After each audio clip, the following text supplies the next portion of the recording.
About half a year ago, Professor Carmel Iran called me and said, oh, we're going to have this amazing event. Want to help? I said, of course. And little did I know that I'll be boxed into the brain drain discussion, since I have I got colleagues here on the panel that are so accomplished. So that's the only topic I've got left to talk about. I currently live within the Israeli settlement in Rockville. Almost 6 years now. Formerly, I was living in Tel Aviv, living a good life with a bachelor and then a newlywed there. Immigration out of Israel, brain drain, brain circulation, it's always a tough topic, especially for an Israeli to talk about.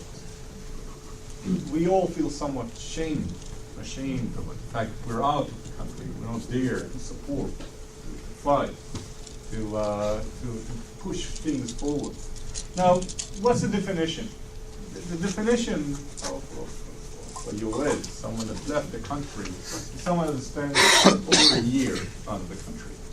And that included small visits for Rosh Hashanah or Passover. But if you're out of the country for at least a year, you're out.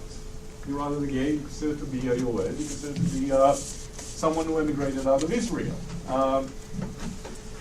Current estimates that are about 750,000 of us, some of us, that live outside Israel at this point in time.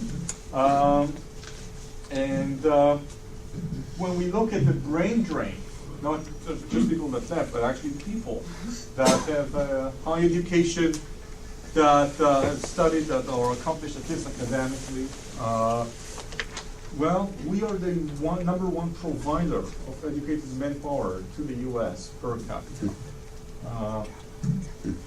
During the period of 95 to 02, in the age group of 30 to 40, we get 4% of holders of masters that have left Israel, 5% of MDs, and 6.5% of professors left Israel. I know, Apishah, you had the experience in Beersheba University, but these are definitely troubling numbers. Another estimate in terms of the high tech, during the period of 2000 to 2007, over 25,000 high-tech employees, people, left Israel, which is estimated to be equivalent of greater than $1.8 billion a year worth of knowledge that was lost to the country. These are staggering numbers, especially if you consider the size of the country and overall. One potential reason that I've seen quoted out there is the fact that the government has cut its investment in R&D. If it's not investing as much as it should, or at least as much as it had been investing in the past, and that leaves the high-tech business sector to look outside Israel financing, and naturally that means they need to grow business globally substantially. You leave Israel, you move out. This results, according to some estimates, at a loss of almost $3 billion export, $3 billion export lost, or the equivalent of 40,000 jobs that could have been placed in Israel. Staggering numbers. If we look at the people leaving Israel by education, you can see the trend. The more educated you are, the higher degree that you gain, the better the chances are that you would leave Israel, that you'll be out of the country, just moving out. If you look by professions, professors tend to leave the country. Doctors, I'm a PhD, I left the country. Engineers, scientists, all these highly educated people leave Israel at rates that are higher than the average, definitely higher than less educated people. What is the trend? US is the number one destination for brain drain. Relative to population, Israel is the second country in the world in exporting educated workers. Number one is the US, by the way. We are exporting more educated people than India, Pakistan, Canada, Europe, you name it. In absolute numbers. and per no, I think it's relative to population. Yeah, that's a good point. That trend increases to a rate of 6% annually. 0.9% in 02, 0.9% of all researchers, professors left Israel. That rate almost doubles by 04. Similarly with doctors, the rate accelerates over the past few years. Now, I'm going to talk somewhat about my own personal story and try to provide some of the insights. And I don't think the picture is as bleak as all the numbers show. But, and I'll start with, my own personal story. I'm a 7th generation Israeli. My father did come from outside Israel. He was born in Cairo. He made Aliyah back in the early 50s. But from my mother's side, I'm a 7th generation Israeli.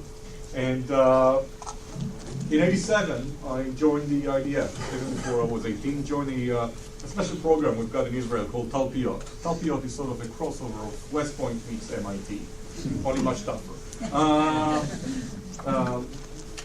That meant that I got both the military training, the most intense one that you probably could find, or one of the most intense ones you could find in Israel, and the Israeli Defense Forces probably in the world, as well as getting my first degree in physics and mathematics and Hebrew.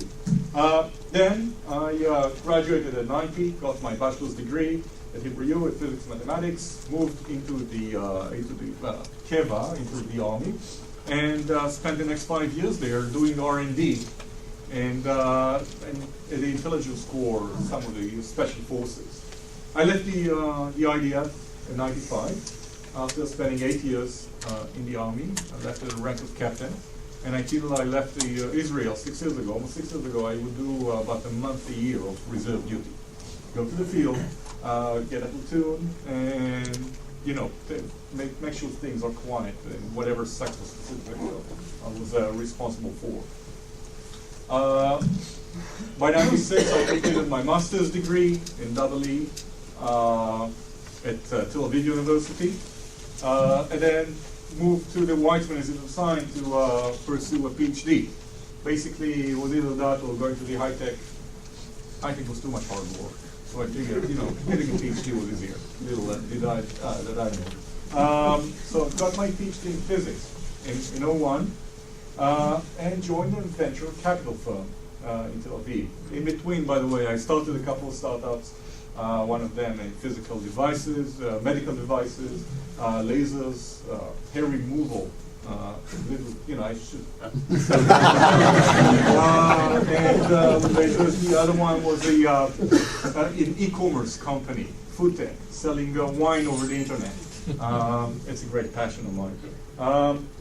And so I became a VC. I had this great office overlooking the Mediterranean, seeing the sunset every night, going to the best restaurant, talking to restaurants, talking to entrepreneurs, and ended up making horrible bets and losing a lot of money to my RLPs and my own money, obviously, that was invested there.